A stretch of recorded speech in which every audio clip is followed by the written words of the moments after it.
camino a Emaús.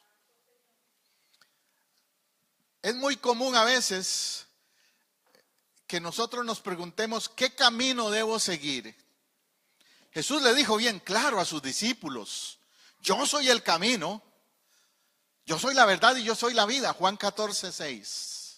Sin embargo, nuestra tendencia humana a veces es irnos por las rutas que no debemos irnos, irnos por los caminos que no tenemos que irnos. Eso hablando de nuestro caminar espiritual, porque también hasta en la realidad a veces nos perdemos en una ciudad. Yo me acuerdo cuando antes de que existiera el GPS y todo eso, que yo me daba unas perdidas. Yo atravesé los Estados Unidos de un lado a otro un día en un viaje que hicimos, ¿verdad? Y fuimos a las cataratas del Niágara. Yo no sé ni cómo llegué porque me perdí como 3 o 4 veces. Y andaba preguntando cuál es el camino, cómo llego a las cataratas. Eso era lo que yo preguntaba a todo el mundo en el camino. ¿Cómo llego a las cataratas? Te falta mucho, me decían.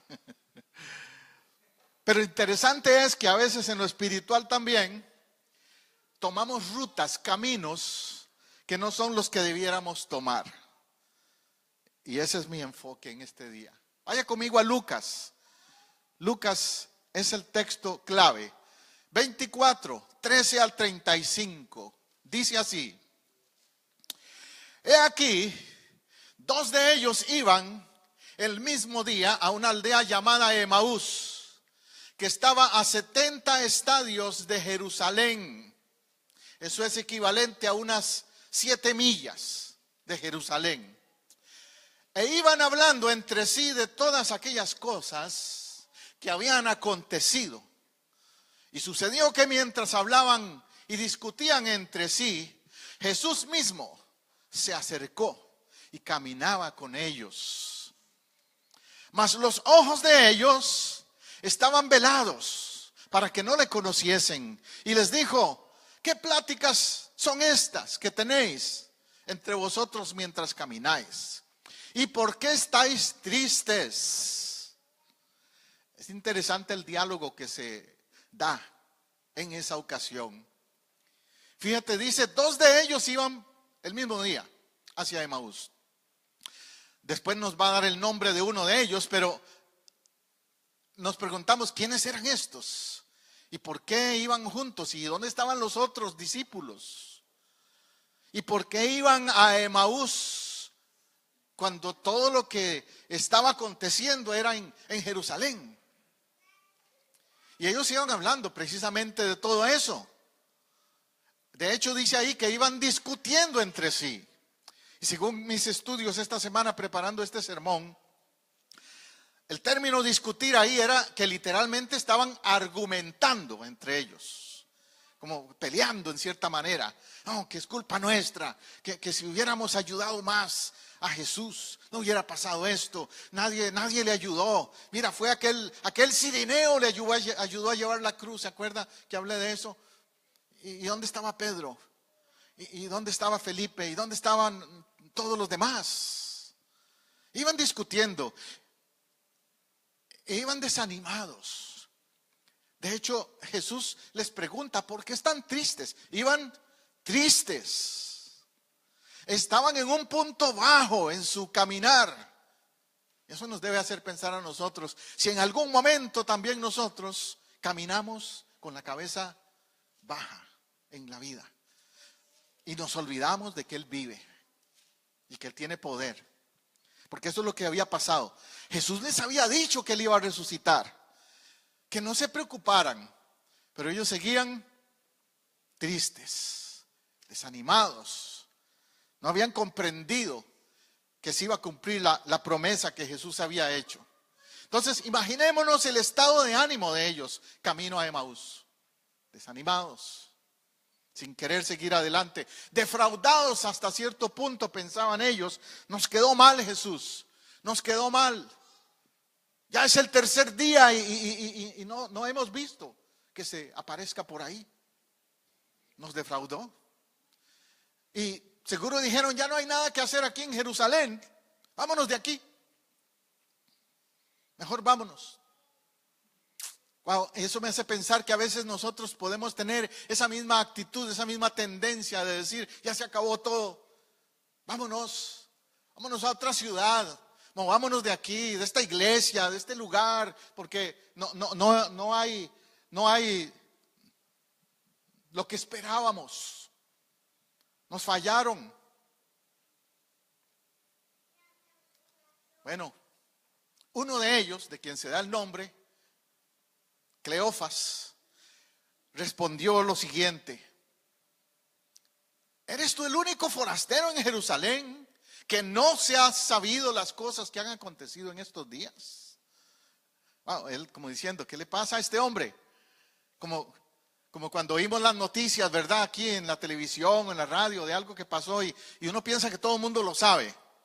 Y ellos decían, ¿qué le pasa a este hombre que no sabe lo que pasó en Jerusalén? Si hasta un terremoto hubo allá.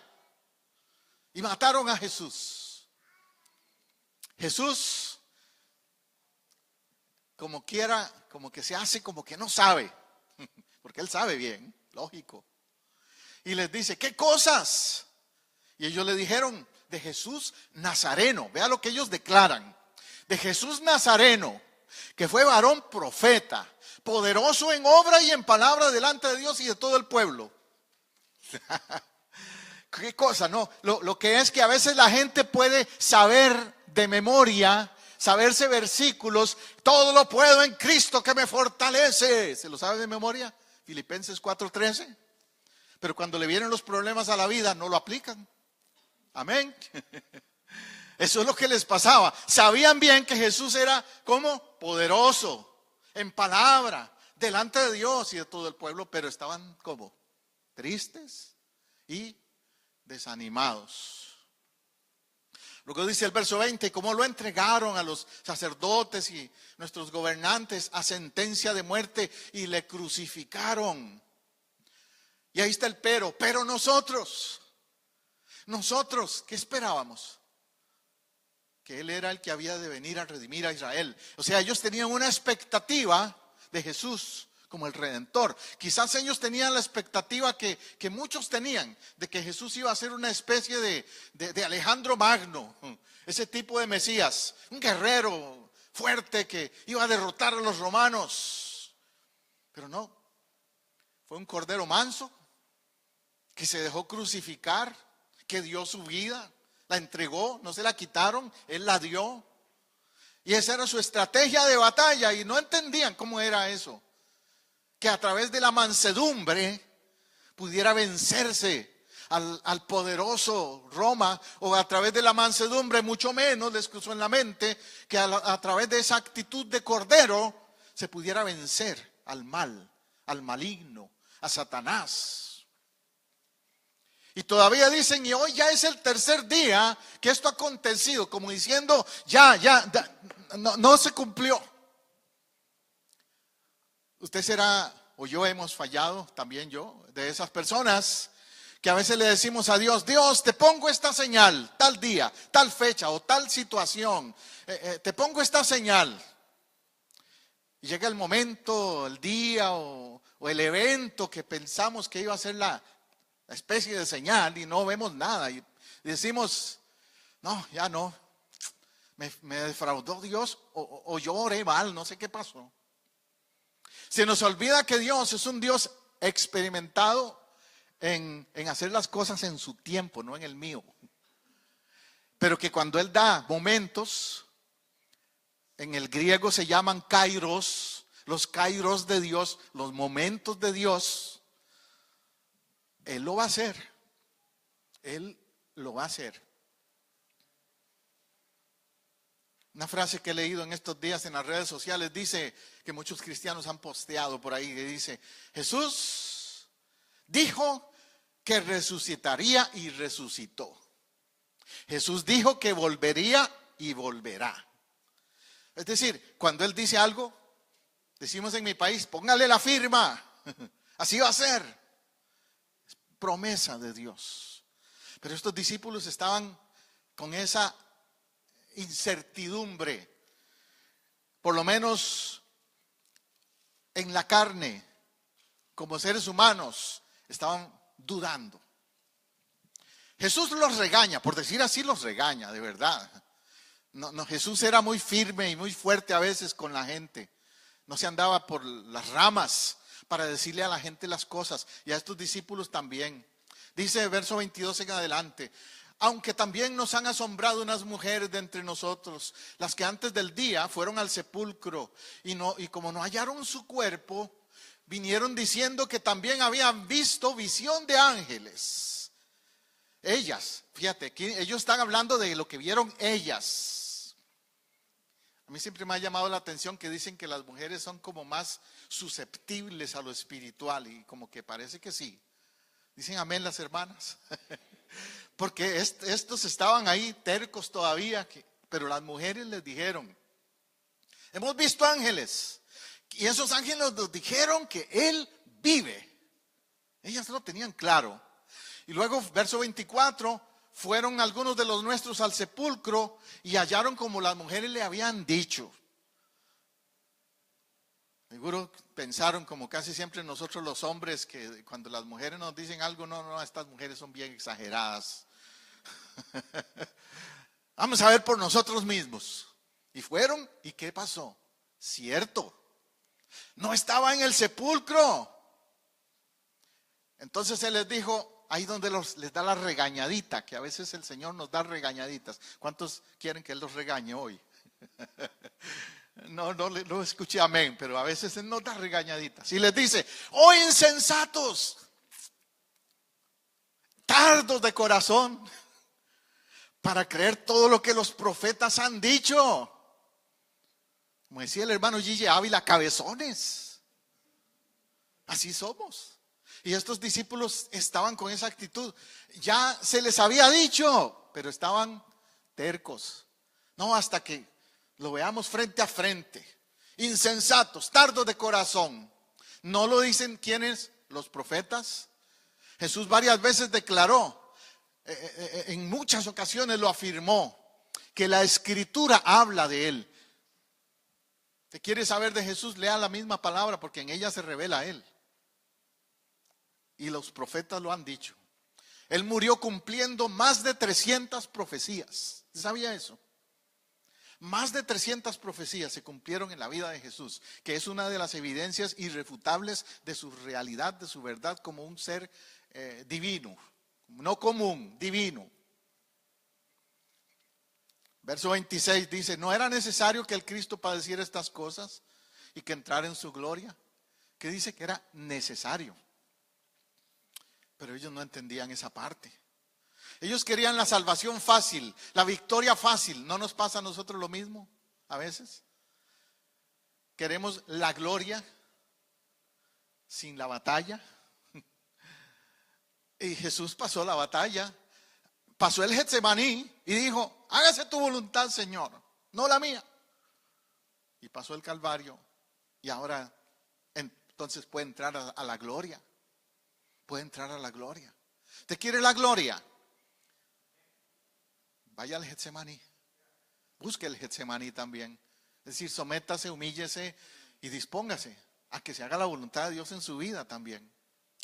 Verso 27: y comenzando desde Moisés y siguiendo por todos los profetas, les declaraba lo que las Escrituras decían de él. Otra vez, tomó las Escrituras. Es interesante que cuando Jesús se introdujo al mundo como el Mesías, lo primero que hizo fue ir a la sinagoga, abrir las Escrituras y leer allí de Isaías, donde decía: el Espíritu de Dios está sobre mí. Lucas 4:18 relata eso. Y me ha ungido. ¿Usted sabe lo que quiere decir la palabra Mesías? Ungido, escogido de Dios. Y Él lo declaró ese día. Me ha ungido para traer buenas nuevas a los pobres, libertad a los cautivos, vista a los ciegos. ¿Pero qué hizo? Abrió las Escrituras. Las Escrituras. Satanás lo tentó, ¿y qué hizo? Se citó las Escrituras. Le habló a Satanás, respondiéndole no por lo que él nada más pensaba, sino por las Escrituras. Por otro lado, nos dicen los evangelios que con la palabra echó fuera a los demonios. Y ahora otra vez les dice: les declara en las escrituras lo que dicen de él. En síntesis, lo que quiero decirte es que si no conoces las escrituras, no tienes argumento. Jesús se basaba en las escrituras, siempre. Y por eso el cristiano que no lee la palabra bien, es un cristiano fácil de confundir. Yo siempre he dicho, a mí no me asusta hablar con un ateo. No me asusta hablar con uno de una religión, de quién sabe de dónde, un musulmán, un budista o lo que sea, o de alguna secta de esas. No me asusta, porque yo conozco la escritura. Pero si tú no conoces la escritura, entonces sí te pueden confundir fácilmente. ¿Qué declara la escritura? Vamos a ella. Eso es lo que les dio a entender Jesús. Bueno, y siguiendo adelante. Al escucharle, como que algo les hace clic. Wow, este tiene algo. No lo habían identificado a Jesús. No sabían todavía quién era. Pero dijeron, este tiene algo o dice algo que nos llama la atención. Yo quiero ir más. Llegaron a la aldea, dice el verso 28, a donde iban. ¿Cuál era la aldea? Emaús. Y llegaron a Emaús. 7 millas lejos de Jerusalén, como les dije. Y él les hizo como que se iba de lejos, como tú sabes cuando vas con alguien por ahí en el camino y de pronto te dice, bueno, chao, chao, nos vemos. Y ellos, dice el verso 29, le obligaron a quedarse, diciendo, quédate con nosotros porque se hace tarde, el día ha declinado. Y me encanta esa frase. Me encanta esa frase, por eso la subrayo ahí. Quédate con nosotros porque se hace tarde. ¿No cree usted que esa es la misma declaración que debiéramos tener nosotros siempre con Jesús? Decirle a Él, quédate con nosotros, no te vayas. Me gusta estar contigo, disfruto estar contigo, hablar contigo. ¿Usted no le ha pasado que se encuentra con una persona viajando por ahí? A veces cuando yo he viajado en avión o así, bueno, ahora hace poco fui a California y a la par mía se sienta una dama, una señora ya mayor y empieza a hablarme. Y yo no llevaba muchas ganas de hablar porque después me iba a tocar hablar todo el día dando clases. Sin embargo, ella empezó a hablar y hablar y al rato ella empezó a hablar de unos temas bien interesantes. Acerca de Arizona, que íbamos volando encima de Arizona. El punto es que de pronto yo dije, qué lástima que se va a terminar el vuelo, porque estaba interesante la conversación. ¿Nos ha pasado eso? Así fue con los discípulos. A un punto llegaron de decir, no te vayas, quédate, quiero hablar más contigo. Entró pues a quedarse con ellos. Y aconteció que estando sentado a la mesa, tomó el pan, lo bendijo, lo partió. Y ahí fue donde sucedió ese clic, como les digo. Verso 31. Entonces les fueron abiertos los ojos y les reconocieron, mas él se desapareció de su vista. Jesús aceptó quedarse con ellos, entró a la casa de ellos en Emaús. Parece que los discípulos eran de ahí, tenían una casa allí. Asumimos eso. Qué lindo, qué tremendo. ¿Cómo se deben haber sentido después de pensar? Tuvimos de huésped a Jesús y no lo sabíamos. Como que a tu casa llegue el presidente del país. Bueno, no sé si te gusta el que hay hoy o otro, pero que llegue el presidente. Y tú no llegue así medio disfrazado y tú no sabes quién es. Y toma café contigo. Wow. Y después alguien te dice, ¿sabes quién estaba ahí en tu casa? Era el presidente. O si te gustan los deportes, era Michael Jordan. O que me digan a mí, era Cristiano Ronaldo. ¡Wow! Ya, cierto. Mi esposa le pasó algo así. Ella una vez entró a una oficina ahí en mi país y la pasó adelante la secretaria a hablar con un hombre, un caballero ahí, porque ella venía a hacer una aplicación de trabajo. Terminó ella de hablar con él y todo, y ella ni sabía con quién había hablado. Después leyó la carta y la firma que tenía, y era la del señor Rafael Ángel Fournier. Rafael Ángel Calderón Fournier, que después llegó a ser el presidente de Costa Rica, unos años después. Esa carta debiste guardarla y tenerla en un marco, pero Imagínate. Pero si eso es con una persona famosa, ¿qué tal si te das cuenta que Jesús, el Hijo de Dios, el Salvador del mundo, visitó tu casa? Y que la visitó literalmente, no que estuvo en espíritu. Porque dice ahí que aconteció que estando ellos a la mesa, tomó el pan, lo bendijo y lo partió. Que fue donde lo reconocieron. Porque Jesús parece que tenía un estilo particular de orar, de partir el pan. Yo no sé si usted sabe, pero hay personas así que tienen su estilo de orar o de hablar o de hacer las cosas. Yo recuerdo a mi mamá tenía una manera peculiar de servir la comida, por ejemplo. Y nadie lo hacía como ella. Mi esposa lo hace muy bien y todo, pero no lo hacía al estilo de ella. Cada quien tiene su estilo. Entonces, ellos lo reconocieron y dijeron, este es Jesús. Mira cómo partió el pan. Lo hizo igual que antes, lo hizo igual que en el aposento alto, apenas unos días atrás. Lo reconocieron. Cuando tomó el pan, lo bendijo y lo partió. O sea, celebró la Santa Cena ahí con ellos. Verso 31, entonces les fueron abiertos los ojos. Hay un momento en la vida en que los ojos espirituales se abren. A mí se me abrieron hace 42 años, un Viernes Santo. Antes de eso estaban ciego, no entendía nada. Según yo lo sabía todo, pero no sabía nada. Estaba más confundido que Confucio. Créame. Creía que era el filósofo, pero no sabía nada. Y a ellos les fueron abiertos los ojos espiritualmente. Y le reconocieron, pero él se desapareció de su vista. Recuerde que él era Dios. Y que ya había salido victorioso de la tumba. Nosotros cantamos a veces un corito, una alabanza, ¿verdad? Que dice, abre mis ojos, oh Cristo. ¿Lo creemos? ¿Que eso pasa? Que de pronto un momento en la vida se abren los ojos espirituales. Y no solo eso, sino el verso 32 dice, decían el uno al otro, no ardía nuestro corazón en nosotros mientras nos hablaba en el camino. Y cuando nos abría las escrituras y levantándose a la misma hora volvieron a Jerusalén y hallaron a los 11 reunidos y a los que estaban con ellos.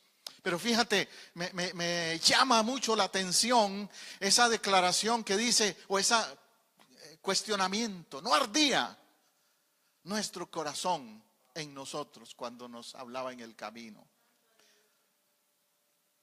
¿Qué es eso de que te arde el corazón? Los enamorados lo sienten, ¿verdad? Cuando está esa muchacha guapa, bella, hermosa, o ese joven, ese galán, cuando están de novios y se aparece ella o se aparece él, arde el corazón. Y Paul, ¿por qué cambia de color? ¿Ah? Arde el corazón. Y los esposos igual, espero que sí. Me arde todavía. ¿Qué arde ese corazón?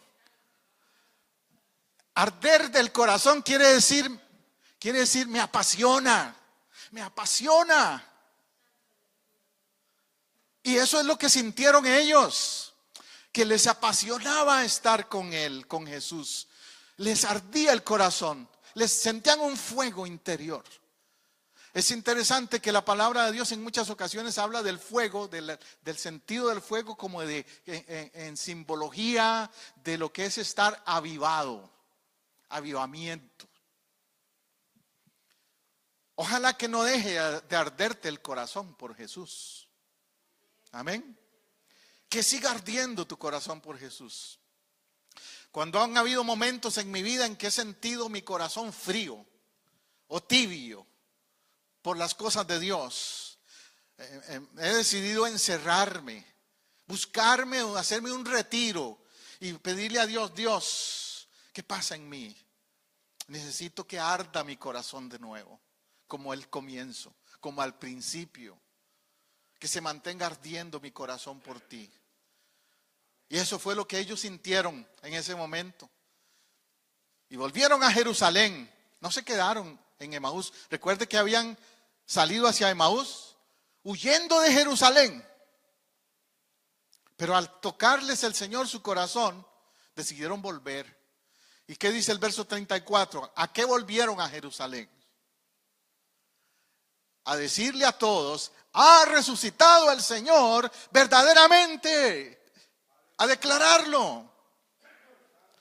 Se dice que los primeros cristianos, después de la resurrección de Jesús, adoptaron una frase para saludarse. Cuando se encontraban los cristianos, para identificarse y saludarse, adoptaron una frase. ¿Sabe cuál era? Él ha resucitado. He's risen indeed. Hoy estaba predicándole a los hermanos aquí anglos en el culto de la mañana de ellos, de Sunrise. Me invitaron a predicarles. Y ese fue mi tema con ellos hoy. He's risen indeed. ¿Qué significa en inglés cuando decimos indeed? Así es cierto, de verdad, Él resucitó. Y eso es la frase que ellos llegaron a decirle a Simón y a todos los demás, todos los discípulos. Les contaron lo que les había pasado en el camino. ¿Qué les pasó en el camino? Tuvieron un encuentro con el Cristo vivo. En el camino de tu vida necesitas un encuentro con el Cristo vivo. En algún momento. Y eso fue lo que ellos experimentaron. Un encuentro. Por eso estamos hablando de encuentros también. El camino a Emaús no es el camino a la casa de Dios. Era el camino opuesto. ¿Qué lecciones aprendemos de esta historia? Por ejemplo, ellos iban tristes, desilusionados, desanimados. Y podemos pasar por esa etapa nosotros también. Jesús les pregunta acerca de eso, que por qué van así tristes. No entienden cómo Jesús podía vencer los poderes humanos siendo crucificado. Es decir, estaban limitando a Dios en lo que Dios puede hacer.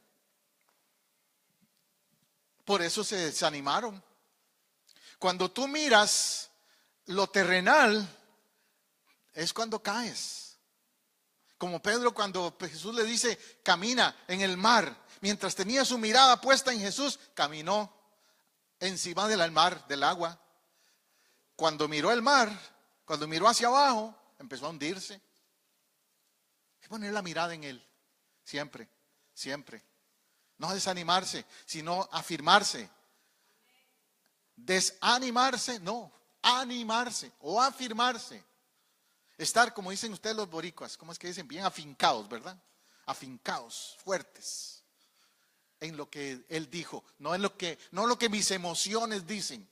Si nos guiamos por las emociones, fracasamos. Tenemos que guiarnos por las convicciones, que es lo que Él dice, lo que su palabra afirma, ¿verdad? En Emaús, ellos enfrentaron sus sentimientos y sus emociones. Los seres humanos somos emocionales y es inevitable que tengamos emociones de diferentes, buenas y malas. Las emociones las hay de todo, ¿verdad? Hay buenas y malas. No somos robots, eso es un hecho. Y ellos iban emocionalmente dañados. Imagínate haber visto el Calvario, haber visto la sangre de Jesús siendo derramada en esa cruz, haber visto a los romanos demostrar su autoridad humana, su autoridad, su poder de pisotear a su pueblo, a los judíos, y hacer lo que le hicieron a Jesús. Se sentían con la moral en el piso. Lógico. Interesante lo que encontré ahí, que la palabra Emaús literalmente significa fuente de aguas termales o baños calientes. Parece que en ese pueblo había esos baños termales famosos. Dicen que en Puerto Rico hay unos también, en mi país, en Costa Rica, hay unos también. Que cuando yo voy allá siempre me gusta ir a esos baños termales. Son de un volcán. Y te metes ahí, te meten en una caliente primero que, hasta que brincas. Pues te meten a una tibia, pues a una un poquito más fría, hasta que terminas en una fría. Pues eso es lo que había en Emaús. Pero, ¿qué quiere decir eso? Baños termales es un proceso. Baños termales, como te digo, de lo caliente, caliente, va bajando, tibio, más frío, frío. Es un proceso. Entonces ellos, yo diría que Emaús significó para ellos pasar un proceso. Crecer en las cosas de Dios es pasar procesos. No nos gustan los procesos, pero son necesarios. Estos discípulos tuvieron que pasar por esos procesos para poder superar sus emociones temporales. Así como esas aguas termales son temporales, tú dices, estoy aquí un ratito, pero ahorita me muevo a la otra agua. Ahorita me salgo de aquí, es temporal. No voy a quedarme aquí en esta agua por toda la vida.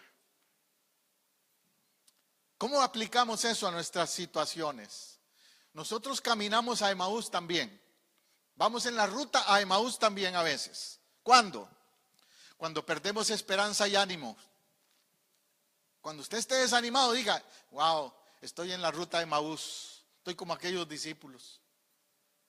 Tal vez en su momento, cuando llegaste a una ciudad, a una iglesia, o cuando te casaste y tenías una gran expectativa del matrimonio y no fue así, o llegaste a una iglesia y no pasaron cosas buenas, o te moviste de trabajo a un trabajo nuevo y también no funcionó, algo.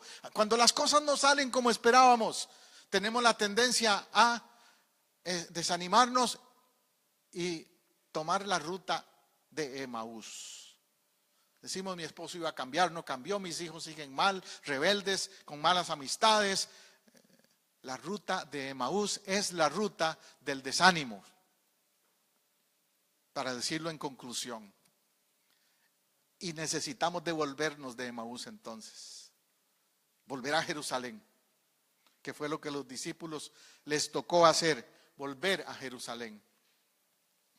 Cuando tuvieron aquella conversación inesperada, porque ellos se fueron los dos, yo me imagino que ni le pidieron permiso a nadie, ni a Pedro, ni a ninguno de los líderes. Les dijeron, bueno muchachos, ya crucificaron a Jesús, se acabó el asunto del Mesías, nos vamos. No, ellos se fueron para Emaús.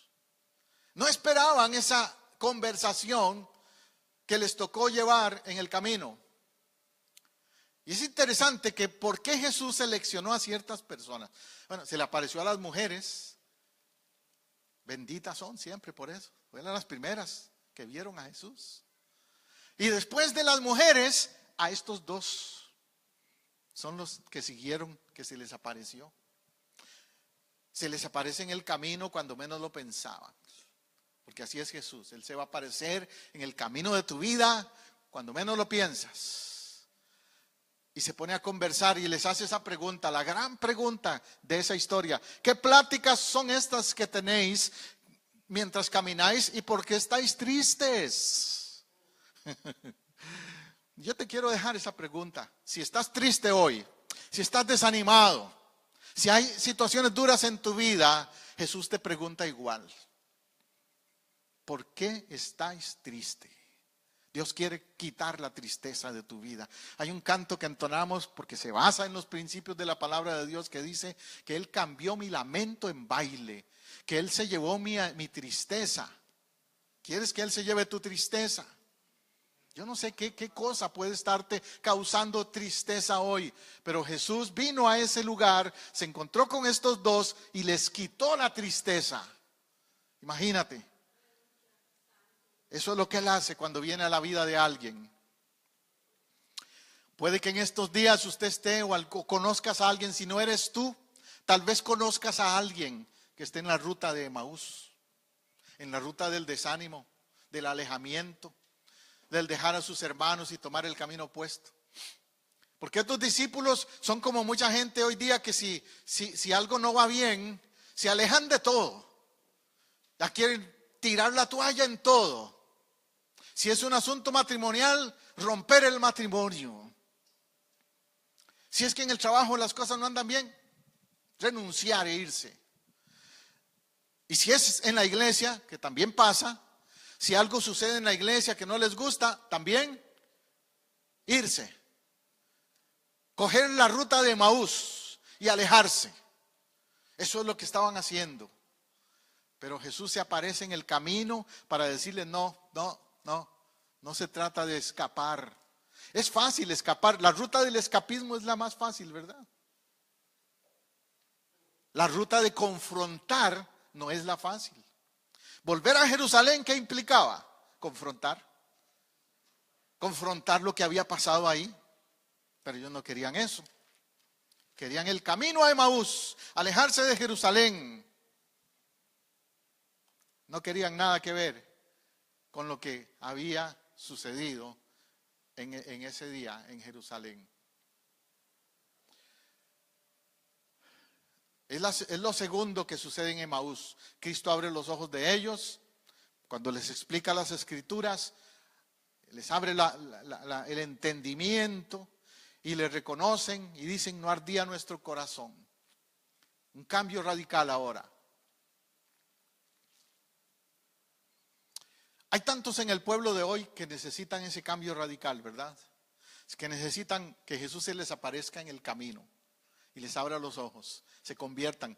En 2 Corintios 3:14 dice, hablando del pueblo de Israel, pero cuando se conviertan al Señor, el velo se quitará. Es un hecho que hasta la fecha, la mayoría de los judíos siguen pensando que Jesús fue un buen hombre y que murió y nada más. A pesar de tantas evidencias de que no solo fue un buen hombre, que era el Hijo de Dios. El mismo soldado romano, pagano, incrédulo, en la tumba, en el Calvario, dijo, este hombre en verdad es el Hijo de Dios. Pero los religiosos, ¿sabes? Si hay una venda difícil de quitarse, es la de la religión. Usted sabe una cosa, si a mí me preguntan, ¿qué es más fácil? ¿Traer a Cristo a un drogadicto, alcohólico, una prostituta o así, o a un religioso? Más fácil traer a la prostituta, al drogadicto, al delincuente, más fácil traerlo a Cristo que a un religioso. Y si le ofendo a los religiosos, Jesús también se los dijo muchas veces. Porque se endurecen. La religión es una venda. Difícil de quitar. No imposible, pero difícil. ¿Por qué? Porque se crea una autosuficiencia a la persona. Se cree que ya lo sabe todo. Sabe el pe a pa la Biblia o que la religión suya que tiene es perfecta. Y déjame decirte, si tú me estás oyendo en otro lugar, en otro momento, que aquí yo no estoy predicando religión. Estoy predicando salvación. La religión no salva. Cristo salva. Una vez escuché una definición que dice que la religión es el esfuerzo humano para llegar a Dios. Y Cristo es el recurso de Dios para llegar al ser humano. Sí, así es. Y tratamos por medios religiosos y no llegamos nunca. No llegamos nunca. Y la gente hace sacrificios religiosos. Todas las religiones tienen sus sistemas. Algunos van a peregrinaciones y hacen procesiones y hacen toda clase de sacrificios. Pero la vida sigue igual de mal en la relación con Dios. Porque no hay relación con Dios, hay religión solamente. Estos dos discípulos yo pienso que eran de ese tipo de personas que les faltaba encontrar la relación con Dios, no la religión. Y ese encuentro transformó su mentalidad definitivamente. Jesús transforma su mentalidad. Como dije, les pregunta por qué están tristes, quita la tristeza, cambia esa actitud de derrota con la que habían estado caminando hacia Emaús. Yo me los imagino a los dos, ¿verdad? Que dice, de hecho, como les mencioné, que iban hasta argumentando entre ellos. Iban de mal humor, porque no salieron bien las cosas, supuestamente. E iban caminando cabizbajo, seguramente, así. ¿Usted no ha visto a alguien cuando anda derrotado? A mí me dio pena el otro día ver en la calle a una persona de estos deambulantes, de estos que piden en las calles. Andaba con un rotulito al frente y caminaba con la cabeza abajo y así. ¿Qué indicaba eso? Su estado emocional de fracaso, de derrota, de vergüenza, desánimo total, tocando fondo, como dicen. Y yo dije, Señor, transfórmalo, cámbialo, tócale, para que levante su cabeza, para que entienda que hay esperanza, que hay vida. En psicología, los que hemos estudiado un poquitico de psicología y consejería, entendemos la definición de la depresión y la falta de esperanza. Es cuando la gente no ve el final del túnel. Esa es la condición de la tristeza. Porque hay una tristeza normal, que a veces le da a uno, como dicen los gringos o los americanos, los blues. Una tristeza normal por ciertas cositas, pero cuando es una tristeza permanente, constante, ya eso es depresión. Y hay que preocuparse, ¿qué pasa conmigo? Porque tengo esas ganas de llorar de nada a veces.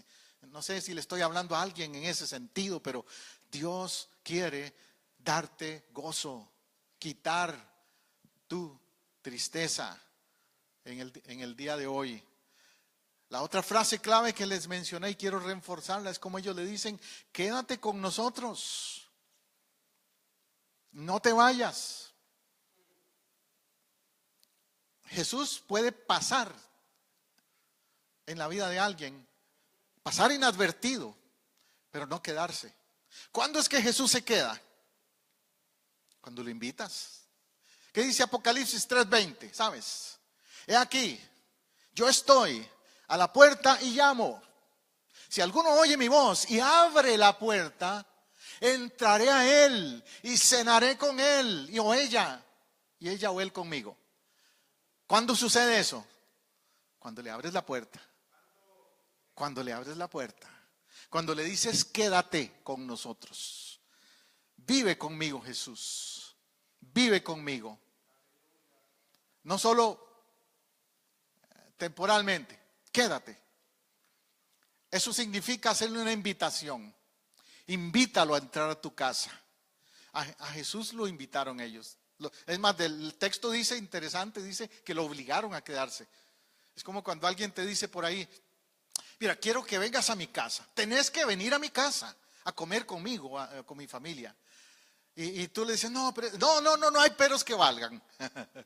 Qué bueno, hay alguien que me quiera decir eso hoy. A Jesús le dijeron eso: no hay peros, no, Señor, vienes porque vienes. Oye, comes en mi casa. Qué lindo. No acepto un no. Eso es lo tremendo. Y al Señor le gustó, yo creo, eso, porque no les dijo no. Se fue con ellos y fue a su casa y se quedó. Al Señor, cuando ve un corazón de una persona, cuando ve que alguien le dice: Señor, yo quiero que estés en mi casa, Él va a tomarlo en serio. Va a tomarlo en serio. Y va a entrar a tu vida y a tu casa y va a ser una transformación espiritual en ella. ¿Ves?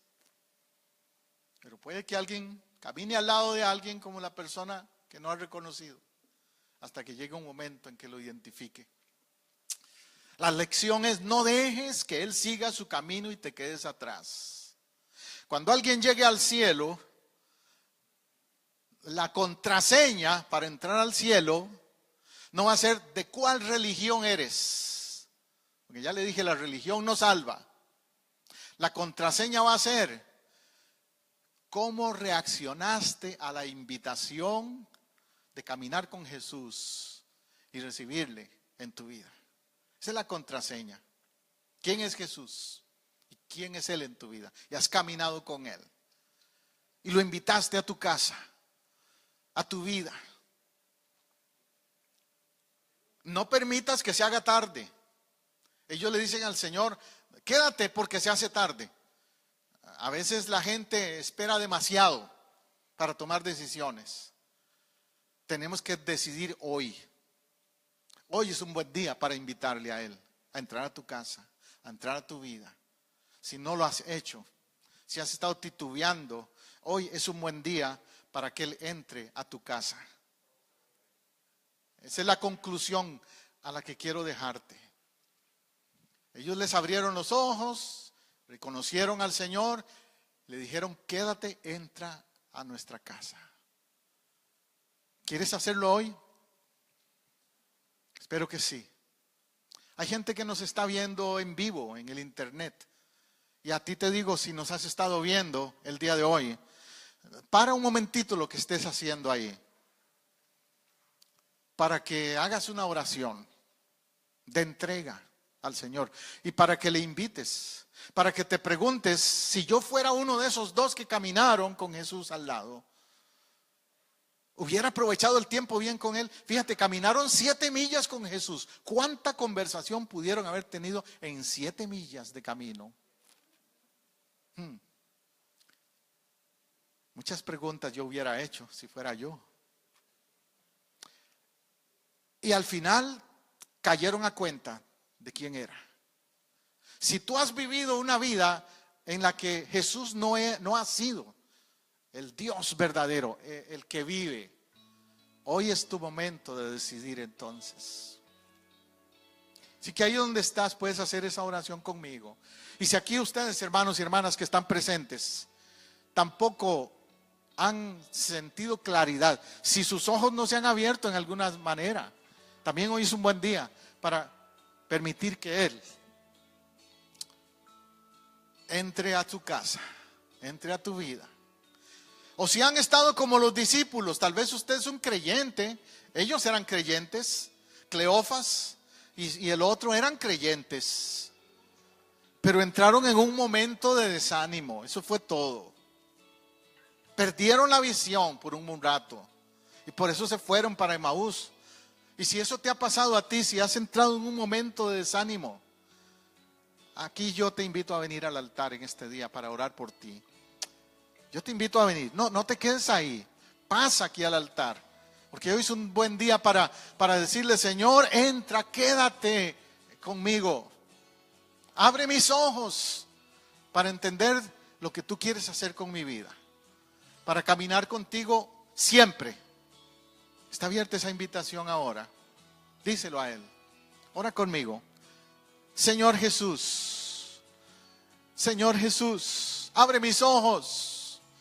Hazme entender lo que no había entendido tal vez.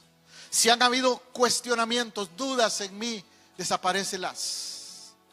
Si ha habido tristeza en mi corazón, desánimo, cámbialo por gozo y por un nuevo deseo. Que como esos discípulos, arda mi corazón, que arda mi corazón por ti. Puedes hacer esa oración ahí donde estás, donde me estás escuchando ahora. Y usted que está aquí, mi hermano, mi hermana, lo puede hacer aquí en el templo. Puede venir aquí al altar, pase aquí al frente. No le dé pena, no le dé vergüenza. Al Señor no le dio vergüenza. Él murió públicamente por usted. Así que usted no le dé temor ni vergüenza de públicamente admitir, necesito caminar con Él. Hacer a un lado el desánimo. Tomar nuevas fuerzas. Que arda mi corazón de nuevo por Él. Si tu corazón no ha ardido antes, gloria hoy Dios, es un buen día para que arda tu corazón por Él. Gloria a Dios. Gracias Dios por estos jóvenes que están aquí. Y el altar sigue abierto si tú quieres pasar. Porque Él quiere trabajar con tu corazón. Él quiere que el fuego de Él tome tu corazón. Voy a pedir a la pastora también que venga y me ayude a orar. Gloria a Dios. Por estas muchachas, estos jóvenes. Sigue abierta la invitación. Gloria a Dios. No quiero cortar el momento de lo que Dios quiere hacer en esta casa el día de hoy.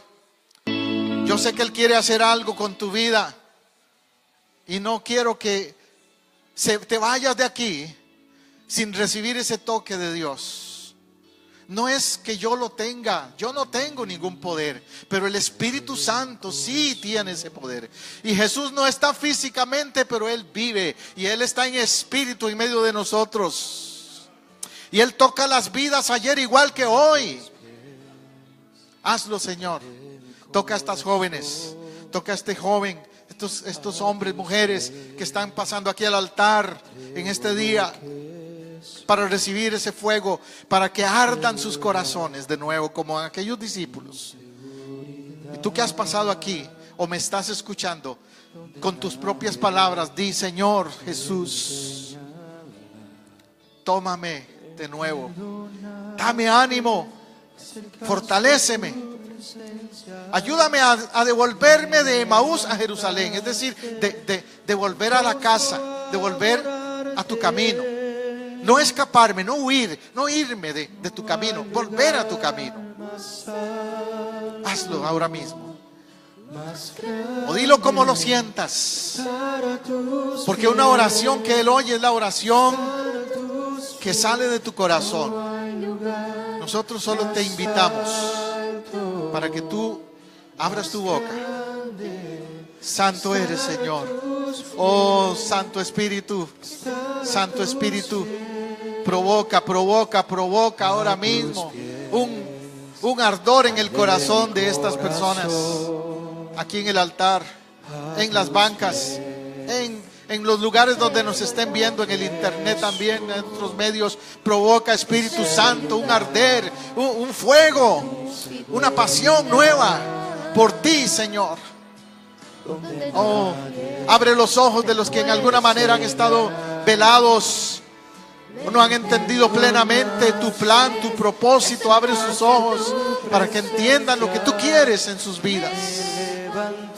Oh sí, Señor, ayúdales a romper con toda atadura en el nombre tuyo, Jesús, en el nombre tuyo, Jesús. Así como aquella tumba no te pudo detener y la piedra se movió, mueve hoy, mueve, Señor, toda piedra de estorbo para la liberación, para la salvación de alguien que la necesite. Aleluya, aleluya, aleluya. Oh sí, Señor, así estamos aquí, a tus pies, quebrantados, humillados, reconociéndote como el único que puede producir gozo y vida. Gracias, Dios, gracias, Dios, gracias, Dios, gracias, Dios, por tu toque, gracias, Dios, por tu toque, Señor, gracias, Dios, por tu Espíritu Santo que toca a este joven ahora mismo, en el nombre de Jesús. Gracias, Dios, tú lo haces. Gracias, Dios, por estas jóvenes. Gracias, Señor, por sus vidas preciosas que están siendo ahora llenadas por ti, Señor, saturadas de tu presencia, en el nombre de Jesús. Oh, aleluya, gracias, Dios, que ellas puedan mirarte a ti, sí, Jesús, mirarte a ti, enamorarse de ti, romper con todo lo que les impida amarte y servirte. A los pies de Cristo. Gracias, Abba. Gracias, Abba, Papi. Abba, Padre. Gracias. Oh, tú vives. Tú vives. Tú eres real. Postrado a tus pies. Y aquí permaneceré. A los pies de Cristo. Oh sí, no hay lugar más alto, más grande que estar a tus pies, que estar a tus pies. No hay lugar más alto, más grande que estar a tus pies, que estar a tus pies. Dilo, dilo tú también. Señor, más grande que estar a tus pies, que estar a tus pies. No hay lugar más alto, más grande que estar a tus pies, que estar a tus pies. No hay lugar más alto, más grande que estar a tus pies. Estar a tus pies, no hay lugar más alto. Sí, Señor. ese lugar, adorándote, adorándote, exaltándote, dándote a ti, Señor, todo lo que somos. Santo, santo, santo. Más grande estar a tus Señor, pies. ahí estamos, postrados ante ti, Señor. No hay lugar más alto, más grande, estar a tus pies, estar a tus pies. No hay lugar más alto, más grande, estar a tus pies. Estar a tus Oh, sí, Señor. No hay lugar más alto, Más grande, estar a tus pies. estar a tus pies. Oh, nos gozamos, Señor, en esa presencia tuya. Más grande, estar a tus Fluye, Espíritu de Dios. pies. Estar a tus Gracias, Dios. no hay lugar Gracias, Señor, más por tu toque, más por tu toque especial que has hecho. estar a Tú lo has hecho una vez más. Yo sé, Señor, que tú lo has hecho. estar a tus Yo sé que tú has no hay lugar devuelto el gozo, te has llevado la tristeza, más grande. has puesto ese arder en el corazón de quienes han pasado a este altar hoy. Tú lo has hecho una vez más, sí, Señor. Oh, gracias, gracias, Jesús, porque tú eres un Dios vivo. Aleluya.